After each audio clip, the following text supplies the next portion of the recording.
नमस्कार, आप देख रहे हैं आज तक। आपके साथ मैं हूं सईद अंसारी और इस बुलेटिन की शुरुआत में सबसे पहले बात एक बिल की, सांप्रदायिक हिंसा बिल। जहां सांप्रदायिक हिंसा बिल पर देश की राजनीति में बवाल मचा हुआ है। सरकार बिल पेश करना चाहती है, जबकि बिल के खिलाफ बीजेपी ने अपनी तलवारें खींच ली हैं। गुजरात के मुख्यमंत्री नरेंद्र मोदी ने तो एक कदम और आगे बढ़ते हुए प्रधानमंत्री को पत्र भी लिख दिया है, बिल का विरोध भी कर दिया है।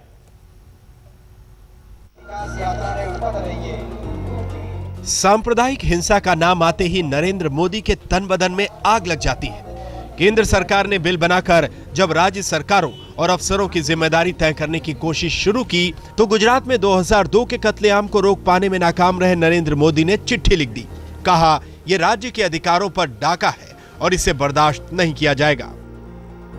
प्रिय प्रधानमंत्री जी, सांप्रदायिक हिंसा विरोधी बिल पूरी तरह से राजनीति से प्रेरित है और इसका मसौदा बेहद कमजोर है। ये बिल आपदा को न्योता देता है। ये बिल राज्य सरकारों के अधिकारों पर अतिक्रमण है। बिल को लाने से पहले राज्य सरकारों, राजनीतिक पार्टियों, पुलिस और सुरक्षा एजेंसियों से व्यापक विचार विमर्श करने की जरूरत है। सांप्रदायिक हिंसा बिल देश के संघीय ढांचे का उल्लंघन है।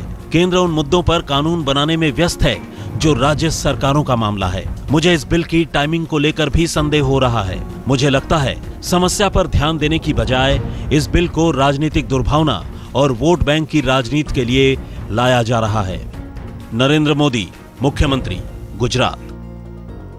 2002 का कत्लेआम मोदी के राज पर ऐसा दाग है जिसे वो न छुड़ा पा रहे हैं और न ही भुला पा रहे हैं। लेकिन मजबूरी ऐसी कि कभी माफी मांगने की हिम्मत नहीं हुई। अब बीजेपी के साथ ही साथ होने का फर्ज अदा कर रहे हैं। पूरे देश में कॉम्युनल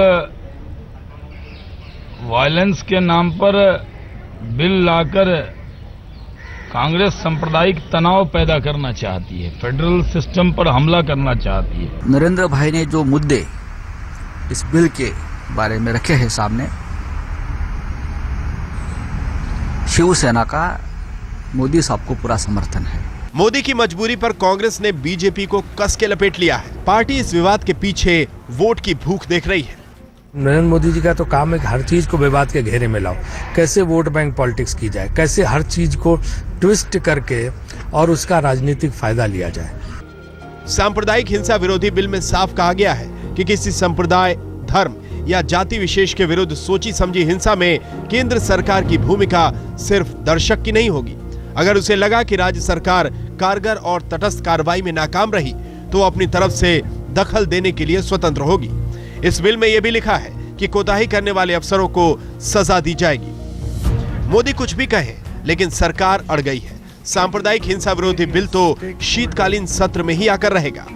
हम जरूर सहमति बनाएंगे और ये बिल इसी सेशन में हम लाएंगे। लेकिन नरेंद्र मोदी ने कहा जल्दबाजी में फैसला न करें। वो उनका काम वो करेंगे, हमारा काम हम करेंगे। हालांकि प्रधानमंत्री ने विरोधियों के लिए एक रास्ता अभी भी छोड़ रखा है, सुझाव और संशोधन का।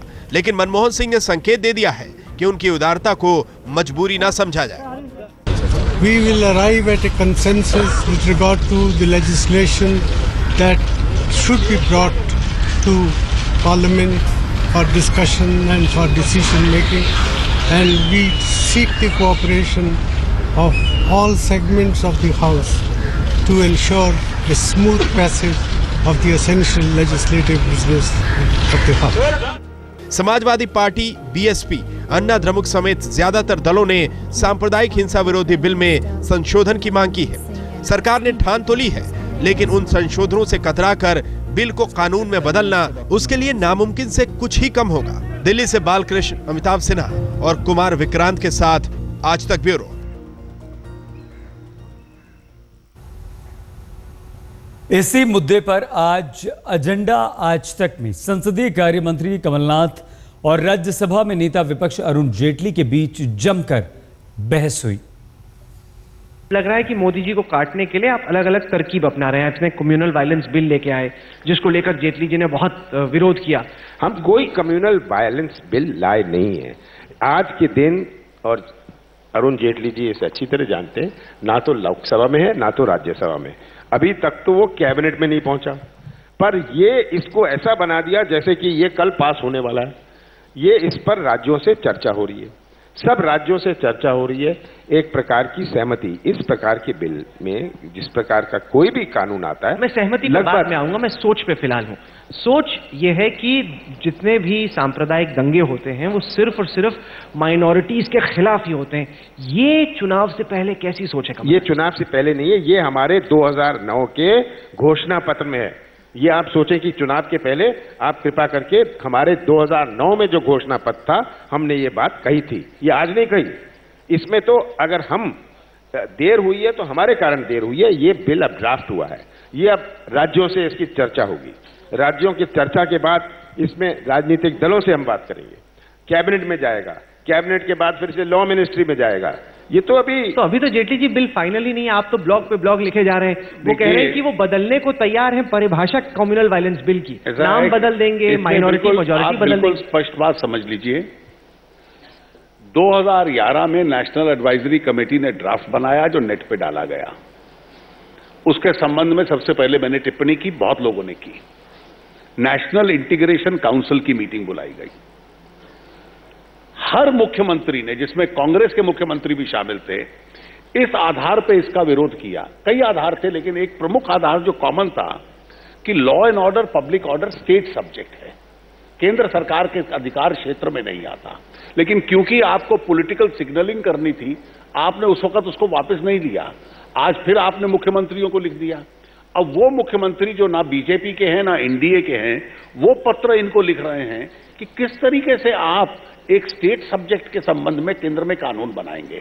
नियत यह है कि किसी प्रकार से उसको अलाइव रखो, कैबिनेट में आए या पार्लियामेंट में आए या न आए, ताकि हम एक गलत गुमराह कर सके कुछ लोगों को कि हम इस दिशा में बढ़ने वाले। आपके बिल नेशनल एडवाइजरी काउंसिल क्यों बनाता है? नेशनल एडवाइजरी काउंसिल क्यों आपके बिल ड्राफ्ट? देखिए, उन्होंने अपने सुझाव दिए, हमने नेट पर रख दिए। हम तो बड़े ट्रांसपेरेंट थे इसमें। तो बिल ये इसमें कोई छिपी हुई बात थोड़ी ना है।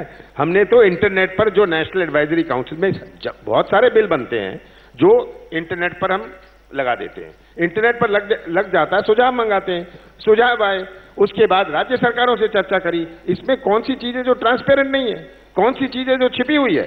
तो ये तो आज इसका पिछले 2-3 दिन में ऐसा हवा मचाया हुआ है कि जैसे ये कल पास होने वाला है। ये तो सब जानते हैं कि आज तो किसी सदन के टेबल में भी नहीं है, ये पेश भी नहीं हुआ। समझिए, आपके ऊपर आरोप नॉन ट्रांसपेरेंसी का नहीं है, आपके ऊपर लोगों को गुमराह करने का है। जो केंद्र सरकार के अधिकार क्षेत्र में नहीं आता, उसके संबंध में आप ट्रांसपेरेंसी और नॉन ट्रांसपेरेंसी का सवाल कहां से आता है? आप क्यों चिंतित हो रहे हैं जब अभी तक इसकी चर्चाएं चल रही हैं? इसमें अभी कोई बात सामने आई नहीं। बिल अंत में गवर्नमेंट का बिल होता है जब कैबिनेट उसे अप्रूव करती है। आज के दिन तो कैबिनेट में आया नहीं, आज के दिन कैबिनेट का नोट नहीं बना। तो ये जो चर्चा शुरू करी है, ये तो भारतीय जनता पार्टी ने शुरू करी है। ये क्यों परेशान हो रहे हैं? आप राजनीतिक रोटियां सेक रहे हैं। नरेंद्र मोदी ने धारा 370 को एक बार फिर से हवा क्या दी, इस पर लगातार राजनीति होने लगी है। जम्मू कश्मीर के मुख्यमंत्री उमर अब्दुल्ला ने नरेंद्र मोदी को चुनौती दी है। उमर अब्दुल्ला ने कहा, नरेंद्र मोदी धारा 370 पर कभी भी कहीं भी उनसे बहस करा लें, और नरेंद्र मोदी चाहें तो उमर अब्दुल्ला अहमदाबाद आकर अहमदाबाद में ही बहस करने को तैयार है। किस दिन, किस जगह, किस वक्त वो 370 पे हमसे बातचीत करने के लिए तैयार होंगे, वो चाहे हमें अहमदाबाद भी बुलाएं, हम वहां पे उनके साथ 370 पे बातचीत करने के लिए हमेशा तैयार रहेंगे। नरेंद्र मोदी इस चुनौती को स्वीकार करने का साहस दिखा पाए या नहीं, लेकिन उमर अब्दुल्ला ने मौका देखकर ऐसा चौका मारा है कि बीजेपी चित हो गई है। नरेंद्र मोदी श्रीनगर से सप्रेम भेजी गई चुनौती में फंस गए हैं। कम से कम जम्मू कश्मीर में और पूरे हिंदुस्तान में क्या धारा 370 से यहां के सामान्य मानवी का भला हुआ है या नहीं हुआ है, इसकी चर्चा तो कम से कम करो। जम्मू कश्मीर के लोगों को विशेष सहूलियत देने वाले धारा 370 के छत्ते को छेड़कर नरेंद्र मोदी ने अब्दुल्ला पिता पुत्र से बैर मोल ले लिया है। सबसे पहले फारूक अब्दुल्ला ने मोदी को उनकी हैसियत का आईना दिखाया। 370 की बात करते हैं, वो कभी भी अगर वो 10 दफा भी हिंदुस्तान के प्राइम मिनिस्टर बनेंगे, वो 370 को नहीं छू सकते। नरेंद्र मोदी से हिसाब अभी बराबर नहीं हुआ था। उमर अब्दुल्ला की नौजवान आवाज में कड़की और तलखी दोनों बढ़ी हुई थी कि जो लोग जम्मू कश्मीर के बारे में जानते नहीं है, वो जम्मू कश्मीर पे तबसरा करते हैं। जिन लोगों ने 370 दफा कानून पढ़ा नहीं है, वो 370 पे बात करते हैं। अब ये नहीं पता कि नरेंद्र मोदी कश्मीर आकर धारा 370 पर उमर अब्दुल्ला से बहस करेंगे या उन्हें अपने अहमदाबाद बुलाएंगे या फिर कतरा कर निकल जाएंगे। वैसे मोदी का इतिहास तो ये कहता है कि उन्हें सवालों के जवाब देने की आदत जरा कम है। श्रीनगर से अशरफ वानी और दिल्ली से अमिताभ सिन्हा के साथ आज तक ब्यूरो। रुख अगली खबर का। सुप्रीम कोर्ट के पूर्व जज जस्टिस ए.के. गांगुली मुश्किल में फंस गए हैं।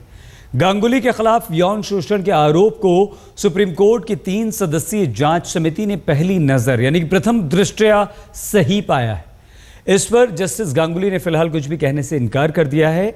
लोकसभा में नेता विपक्ष सुषमा स्वराज ने ट्वीट करके कहा है कि मौजूदा हालात में जस्टिस गांगुली का पश्चिम बंगाल मानवाधिकार आयोग के अध्यक्ष के पद पर बने रहना ठीक नहीं है, उन्हें इस्तीफा दे देना चाहिए। प्रदर्शन और बयानबाजी से बढ़ रहे चौतरफा दबावों से खुद को दूर रखने में तो अब तक सुप्रीम कोर्ट के पूर्व जज जस्टिस ए.के. गांगुली कामयाब रहे, लेकिन उनकी नई मुश्किलें अब शुरू होने वाली हैं। लॉ एंड टर्न से यौन शोषण के मामले में सुप्रीम कोर्ट की 3 सदस्यीय कमेटी ने रिपोर्ट तैयार की है, जिसमें जस्टिस ए.के. गांगुली के आचरण को अशोभनीय पाया गया है।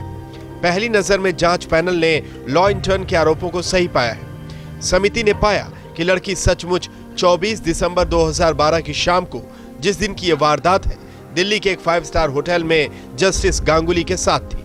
उस रोज लॉ एंड टर्न रात 8 बजे से 8:30 बजे तक जस्टिस गांगुली के साथ थी।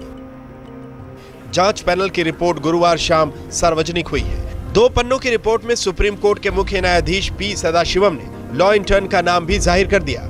हालांकि पहली नजर में जस्टिस गांगुली की गलती पाए जाने के बावजूद सुप्रीम कोर्ट की तरफ से उनके खिलाफ कोई कार्रवाई नहीं की जाएगी। सुप्रीम कोर्ट की तरफ से साफ किया गया कि चूंकि घटना के वक्त पीड़ित लड़की सुप्रीम कोर्ट से जुड़ी नहीं थी और अब जस्टिस ए.के. गांगुली रिटायर हो चुके हैं, इसलिए उनके खिलाफ इस मामले में कोर्ट कोई कार्रवाई नहीं करेगा। गौरतलब है कि लॉ एंड टर्न ने ब्लॉग पर इस छेड़छाड़ की बात सार्वजनिक की थी। इसके बाद सुप्रीम कोर्ट ने एक 3 सदस्यीय जांच समिति गठित की थी। आज तक ब्यूरो। इस मामले में अभी भी खबर आई है दिल्ली पुलिस के हवाले से। दिल्ली पुलिस ने यह कहा है कि वो पूरी जांच पड़ताल के बाद और जो जांच समिति की रिपोर्ट आई है उस रिपोर्ट को पढ़ेंगे, पढ़ने के बाद कानूनी सलाह लेंगे और उसके बाद एफआईआर दर्ज करने पर विचार किया जाएगा। दिल्ली पुलिस का ये बयान और ये बात दिल्ली पुलिस की तरफ से बस अब से कुछ देर पहले हमें प्राप्त हुई है। और आई है बात नारायण साईं की। लगभग 2 महीने की भागम भाग के बाद नारायण साईं पुलिस के शिकंजे में आ ही गया। आज नारायण साईं को सूरत के डिस्ट्रिक्ट अदालत में पेश किया गया। पुलिस नारायण साईं से सच उगलवाने के लिए अब उसका नार्को टेस्ट कराने की तैयारी भी कर रही है।